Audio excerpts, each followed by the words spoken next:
E aí, pessoal, como vocês estão? Hoje teremos uma aulinha de revisão sobre o inquérito policial. Antes de entrar no inquérito policial, eu vou fazer algumas observações aqui com vocês em relação à persecução, investigação criminal, certo? Depois que a gente entra no inquérito, fala sobre as principais características do inquérito. Depois tem algumas observações que eu quero fazer com vocês, certo? Falar sobre as formas de instauração do inquérito, falar sobre a diferença entre notícia crimes e delácio crimes, beleza? Algumas diligências investigatórias, só vou pontuar porque isso é bem tranquilo. E depois a gente fala sobre os prazos para conclusão e encerramento do inquérito policial. Beleza? Então vamos lá, galera. Antes de mais nada, pessoal, a persecução penal, ela é a busca pela punição de um infrator da norma. Porque quando uma norma penal, ou seja, quando há uma infração penal, quando uma infração penal é cometida por determinado indivíduo, surge para o Estado o direito / dever de punir aquela determinada pessoa, certo? E o processo penal em si, ele é um instrumento pelo qual o Estado vai realizar, o Estado vai efetivar essa punição, beleza? Vai aplicar essa consequência, essa sanção penal àquele determinado indivíduo, certo? Que infringiu aquela norma. Então, galera, a persecução penal, ela nada mais é do que a busca do Estado de punir o infrator de uma norma, beleza? De punir o infrator de uma norma penal, certo, galera? E essa persecução penal, ela é dividida em duas partes. A gente tem a fase investigativa e a gente tem a fase processual. Dentro da fase investigativa, é dentro desse primeiro momento aqui que a gente estuda o inquérito policial. E observação, galera, o inquérito policial, ele não é sinônimo de investigação criminal, tá? A gente tem uma relação de gênero e espécie aqui. Por quê? Porque, na verdade, o inquérito policial, ele é uma espécie do gênero investigação criminal. A gente tem outras hipóteses, outras espécies de investigação criminal, beleza? Como, por exemplo, o PIC, que é o Procedimento Investigatório Criminal do Ministério Público. Como, por exemplo, o inquérito policial militar. Como a investigação de CPI, CPMIs, como, por exemplo, o TCO, que é o termo circunstanciado de ocorrência, que é a forma de investigação das infrações penais de menor potencial ofensivo e das contravenções penais, incluindo as contravenções penais, beleza? Então aqui, galera, a gente tem o inquérito policial numa relação de gênero e espécie, numa relação de espécie no que tange o gênero investigação criminal, beleza? A gente não tem sinônimos, mas o inquérito policial é a modalidade mais utilizada e é a única modalidade abordada, de fato, pelo nosso CPP, certo? Por isso que hoje a gente vai estudar o inquérito policial, que é muitíssimo importante. Galera, vamos lá, então, falar sobre isso. Olha só. E a persecução penal, ela é isso. Ela tem o somatório da fase investigativa e da fase processual. A fase processual, ela só se inicia se a gente tiver justa causa. Só que a gente vai aprender que a fase investigativa, ela é dispensável. Qualquer procedimento, qualquer investigação criminal é dispensável, certo? Como? Se a gente já tiver justa causa para deflagração da fase processual. O que é a justa causa?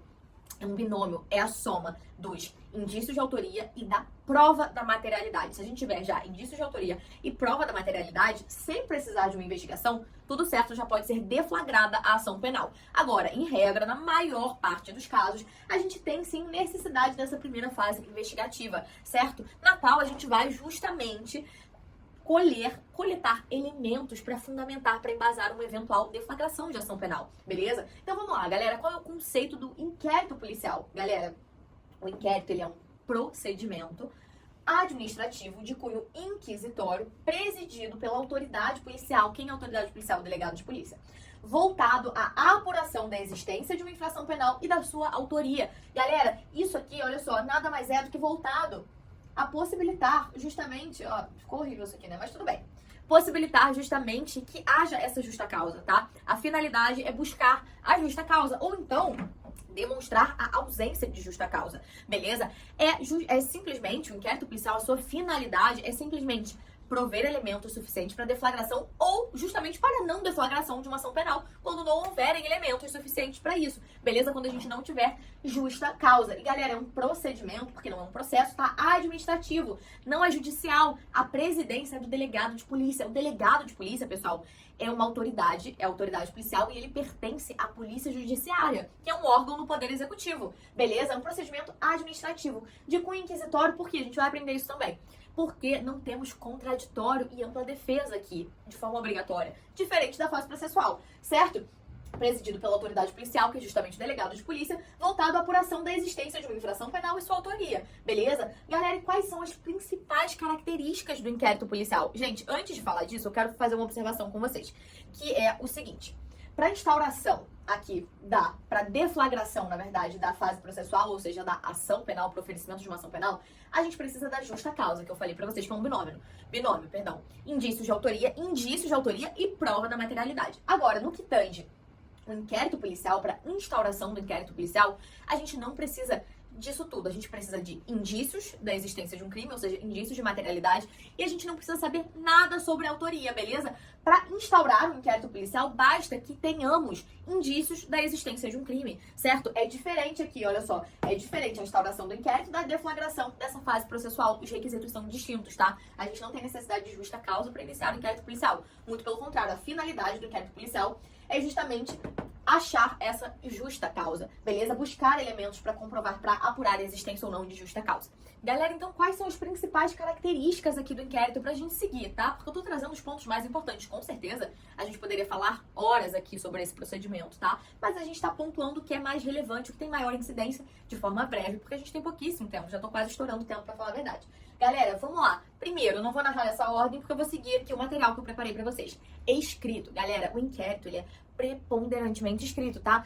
Podem haver atos verbais? Com certeza, mas não é a regra, beleza? Os atos orais serão reduzidos a termo. Olha o que narra o artigo 9º do nosso CPP.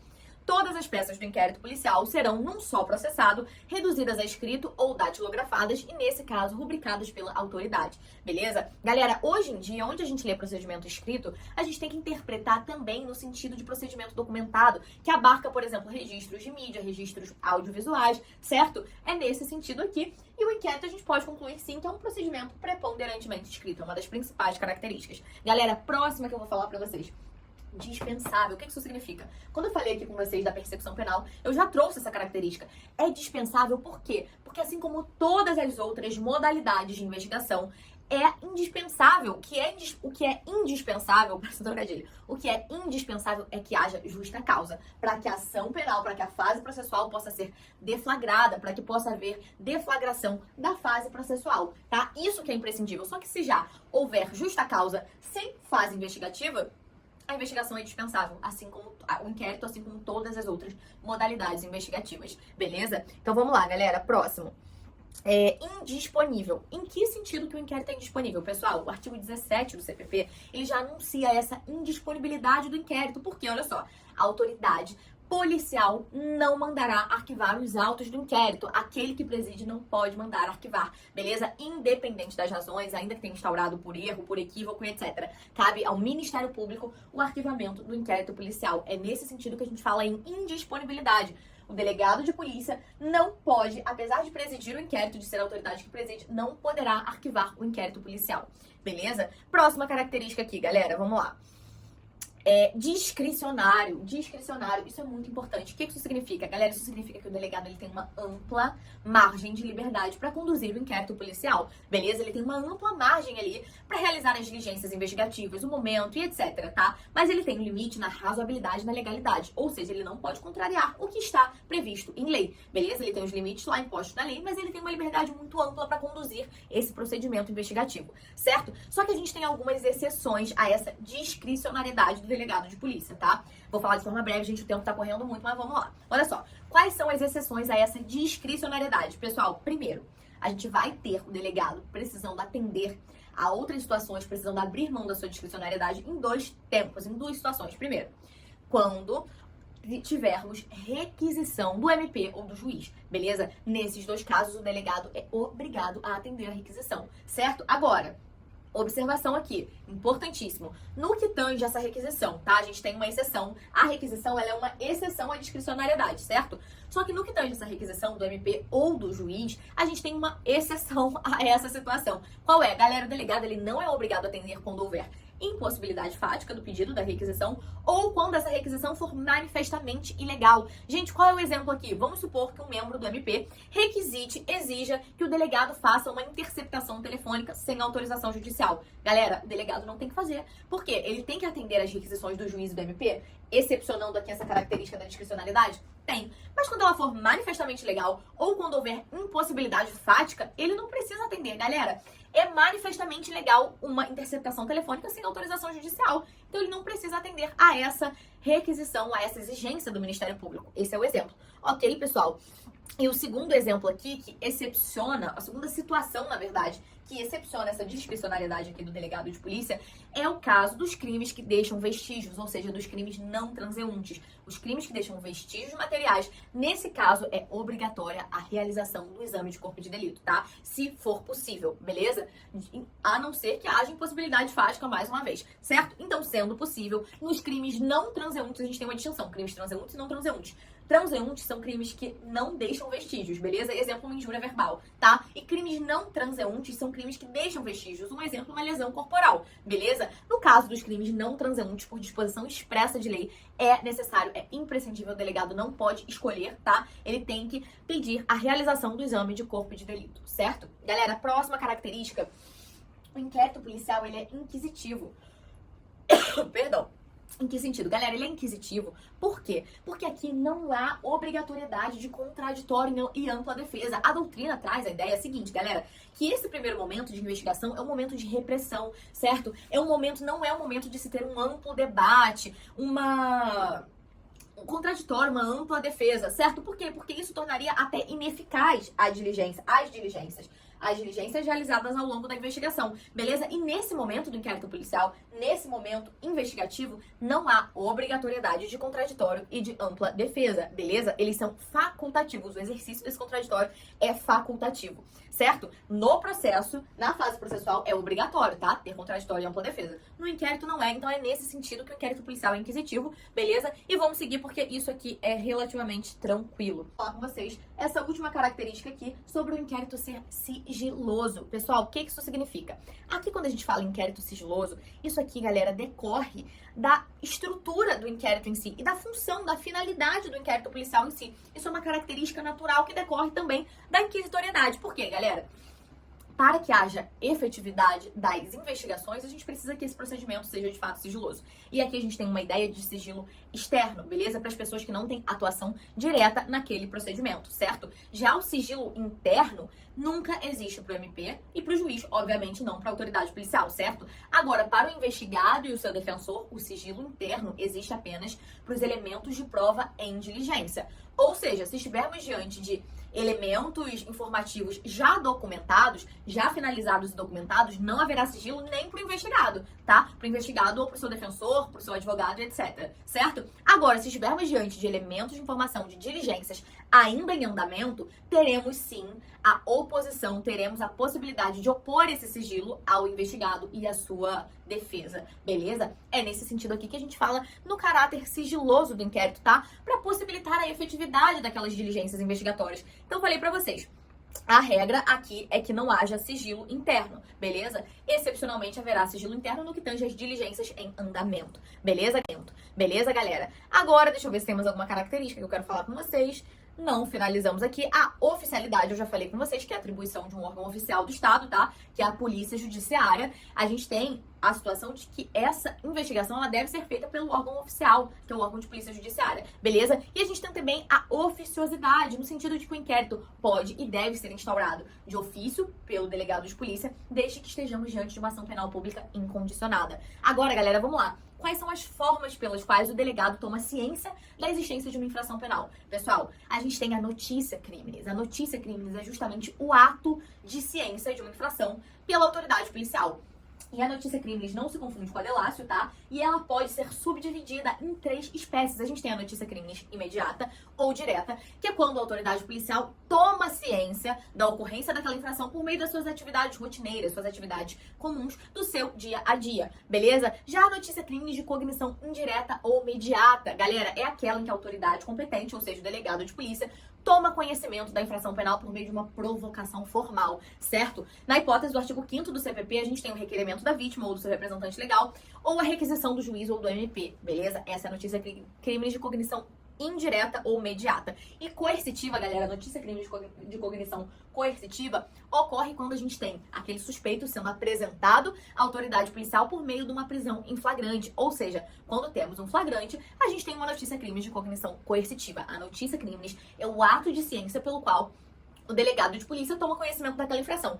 Agora, a delatio criminis, ela é a comunicação da ocorrência de uma infração penal por qualquer pessoa do povo àquela autoridade, beleza? É o fato da pessoa ir à autoridade policial comunicar a ocorrência de uma infração, certo? E essa delatio criminis pode ser anônima, galera, é a famosa denúncia anônima, certo? Também chamada de delatio criminis inqualificada, beleza? É sinônimo de denúncia anônima. O que é importante aqui? Essa denúncia anônima, por si só, não poderá embasar a instauração de um inquérito policial. Ou seja, quando o delegado ele tem notícia, ele ouve acerca de uma denúncia anônima, ele recebe uma denúncia anônima, informações sobre uma denúncia anônima, ele precisa investigar minimamente, fazer uma investigação preliminar, informal sobre aquelas informações, verificar se há ou não procedência mínima, se há ou não razoabilidade daquelas informações, certo? Para que ele possa instaurar um inquérito. Ou seja, a denúncia anônima, também chamada de delatio criminis inqualificada, por si só não pode embasar a instauração de um inquérito policial, tá? O delegado ele precisa verificar se aquilo tem fundamento. Não significa que ele recebe um telefonema, por exemplo, de uma denúncia anônima, ele ignora aquela ocorrência. Não, galera. Ele vai verificar se faz sentido, verificar a procedência daquelas informações, e então ele poderá sim instaurar o inquérito policial. Beleza? Galera, olha só, o início do inquérito vai depender do tipo de ação penal que estamos diante, certo? Porque se a gente estiver diante de uma ação penal pública incondicionada, o inquérito ele pode ser instaurado de ofício, mediante requerimento de qualquer interessado, independentemente de vontade da vítima, mediante a requisição do juiz ou do Ministério Público ou mediante um auto de prisão em flagrante. Nessas três primeiras hipóteses, a peça por meio da qual o delegado vai instaurar o inquérito policial é uma portaria, a não ser no caso do auto de prisão em flagrante, que ele vai instaurar ali mesmo naquele auto de prisão em flagrante, beleza? A lavratura do auto de prisão em flagrante já dá início ao inquérito. Agora, nos crimes de ação penal pública condicionada, o inquérito poderá ser instaurado mediante representação da vítima ou de quem legalmente a represente, mediante requisição do juiz ou do MP, desde que acompanhadas da representação da vítima, tá? Ou do ministro da Justiça, ou da requisição do ministro da Justiça, ou mediante um auto de prisão em flagrante, desde que instruído também com a representação da vítima ou quem a represente. Agora, no que tange crimes de ação penal privada, quais são as formas de instauração do inquérito? Requerimento da vítima ou de quem legalmente a represente, requisição do juiz ou do MP, desde que instruída com o requerimento da vítima ou do seu representante, ou auto de prisão em flagrante no mesmo modelo do anterior, tá? Desde que haja representação da vítima nesse sentido, certo? Galera, olha só, o que eu vou falar com vocês agora?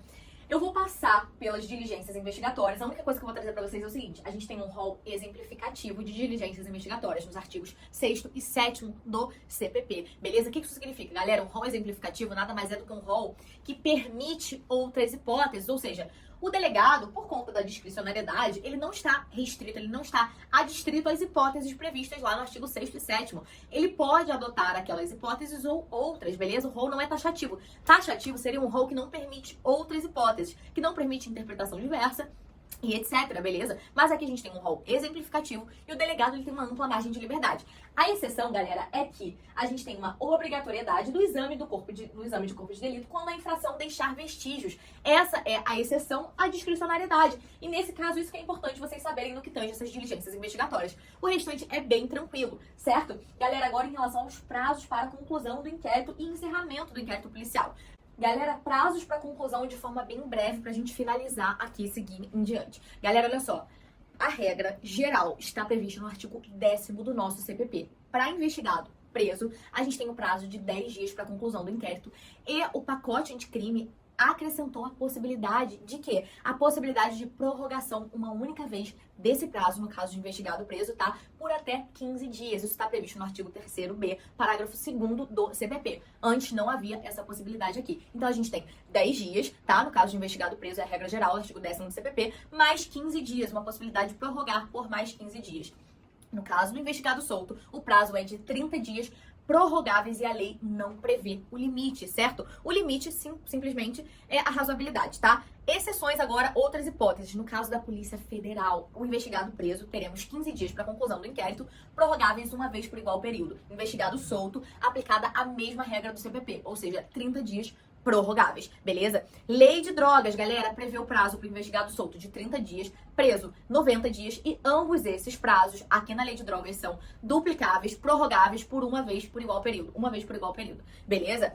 Galera, lei contra a economia popular, investigado preso ou solto, temos 10 dias, certo? Inquérito policial militar, investigado preso 20, investigado solto 40 prorrogáveis por mais 20, beleza? E galera, a contagem do prazo de encerramento, ela de conclusão do inquérito, ela se dá de forma distinta quando estamos diante de investigado preso ou solto. Quando estamos diante de investigado preso, a gente tem uma contagem de prazo material, beleza? Ou seja, galera, a gente inclui na contagem o primeiro dia, a natureza é penal, tá? Incluímos o primeiro dia, inclui-se o dia do começo e no dia que acabar, ainda que não seja dia útil, não há prorrogação para o dia útil subsequente, beleza? Então a gente inclui o dia do início e acabar, acabou, beleza? Não prorrogamos para o primeiro dia útil subsequente, beleza? Encerra até em dia não útil. Agora, investigado solto, a gente tem prazo processual e não prazo material, beleza? A gente exclui o primeiro dia da contagem, certo? E inclui o dia do fim. E se o dia final não cair em dia útil, a gente prorroga até o primeiro dia útil subsequente, beleza? Galera, o que é importante aqui? A última coisa que eu quero falar em relação a prazo. No que tange à prisão temporária, a gente tá falando de inquérito, mas isso aqui vai impactar no prazo, olha só. O prazo de prisão temporária previsto lá na Lei 7.960 de 89 é de 5 dias prorrogável por mais 5, beleza? Então acaba que o prazo da prisão temporária é o prazo, ele impacta, na verdade, no prazo para conclusão do inquérito. Galera, nesse primeiro caso de crimes comuns, vocês vão entender o porquê, a gente tem esse prazo de 5 mais 5 que acaba ficando de acordo com o prazo de 10 dias para conclusão do inquérito. Agora, no que tange à prisão temporária para crimes hediondos ou equiparados a hediondos, a gente tem um prazo de prisão temporária de 30 dias, prorrogáveis por mais 30. E por que eu tô falando isso aqui, galera? Porque o prazo para conclusão do inquérito, ele é previsto justamente para evitar um excesso de prisão, beleza? Então, assim, no caso aqui, por exemplo, dessa prisão temporária, se a prisão temporária para crimes hediondos ou assemelhados já vai durar 30 dias, podendo ser prorrogável por mais 30, faz sentido que a gente estenda o prazo de conclusão do inquérito policial nesses casos, quando houver prisão temporária por crime hediondo ou assemelhado, para acompanhar, para que o prazo de conclusão do inquérito acompanhe o prazo de prisão. Por quê, galera? Porque a previsão do prazo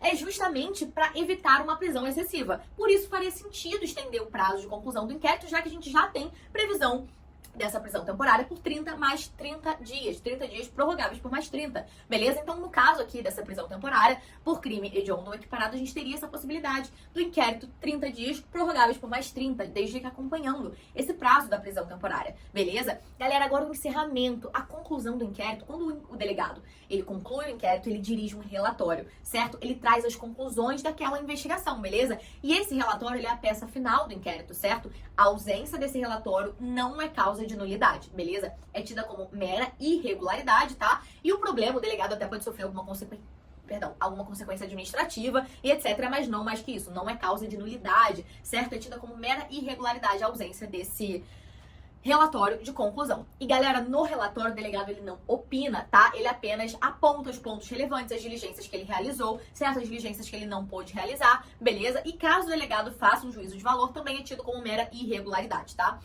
O delegado, ele envia essas conclusões ao juiz e não direto ao MP, beleza? E galera, o que é o indiciamento pra gente finalizar aqui? O indiciamento é o ato formal por meio do qual o delegado ele vai concentrar as investigações sobre determinada pessoa. O momento aqui é de discricionariedade do delegado, beleza? Indiciar ou não vincula o MP. O delegado ele não é obrigado a indiciar, também não vincula o juiz, beleza? É quando ele concentra as investigações em determinada pessoa que ele entende que muito provavelmente é um potencial suspeito ali naquele caso, beleza? Então esse indiciamento ele é um ato privativo do delegado, certo? E o juiz e o MP, por exemplo, não podem exigir que o delegado indicie ninguém, certo? Galera, olha só, então vamos seguir aqui. Ao encerrar todo o inquérito policial, ao concluir as suas diligências, ao concluir a investigação, o delegado de polícia, ele envia o inquérito, ele envia os autos do inquérito ao juiz, tá? E quando o juiz, ele recebe esses autos, dependendo do tipo de ação penal daquele determinado delito, daquele suposto crime, ele vai proceder de formas diferentes. Ou seja, quando estivermos diante de um crime de ação penal pública, o juiz, ele encaminha ao MP os autos, certo, do inquérito ou das peças de informação que substituam esse inquérito, beleza? Que substituírem o inquérito. Então, diante de uma ação penal pública, o juiz, ele encaminha ao MP os autos do inquérito, tá? Agora, se estivermos diante de uma ação penal de iniciativa privada, o juiz ele deixa os autos do inquérito em cartório aguardando a manifestação do ofendido, tá? E esse ofendido, ele pode oferecer a queixa ou ele pode renunciar ao direito de oferecer a queixa. E essa renúncia pode ser expressa ou tácita. Beleza? Galera, olha só. Agora, quando temos a conclusão, a atuação do MP, ela pode se dar de 3 formas. No caso do MP receber os autos do inquérito. Olha só. Primeiro, se o MP tiver provas, tiver justa causa, ou seja, provas da materialidade, ou seja, existência de fato da materialidade, indícios de autoria e participação, ele vai oferecer a denúncia, beleza? Agora, segunda hipótese. Se entender que é necessário, que são necessárias mais diligências investigativas, ele vai requisitar mais diligências ao delegado de polícia. Terceira hipótese, outra alternativa é a promoção de arquivamento pelo Ministério Público quando ele entender que é caso de arquivar aquele inquérito policial, beleza? E o arquivamento do inquérito policial, galera, fica para uma próxima aula, porque é um tópico que exige bastante detalhe e a gente teve alterações substanciais com o pacote anticrime, tá?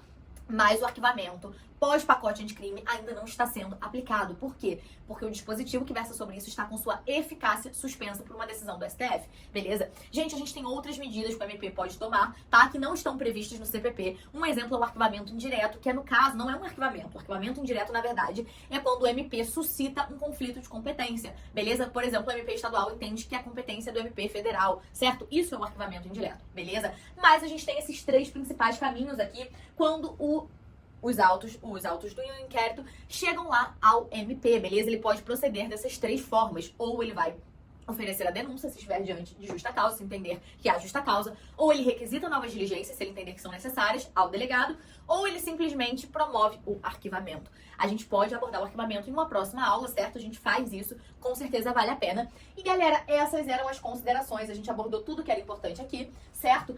Obviamente, tem ainda uma imensidão de coisas pra gente falar sobre o inquérito policial, mas o intuito aqui é fazer uma aulinha de revisão, beleza? Espero que vocês tenham gostado. A gente pode fazer uma próxima aula só sobre arquivamento do inquérito policial, que tem muita coisa pra gente falar. E a gente se vê, a gente segue aqui no nosso projeto de aulinhas semanais, beleza? E eu vejo vocês numa próxima aula e Feliz Natal adiantado. Galera, lembrando que tudo isso, de uma forma bem detalhada, está no nosso material escrito, tá? No nosso grupo de materiais. Então, se vocês querem acessar isso tudo, simplesmente entre no nosso grupo de materiais, ou se você já tá lá, acesse, beleza? Vai estar na descrição do grupo, isso vai estar disponível pra vocês, inclusive com questões, beleza? Espero vocês na nossa próxima aulinha.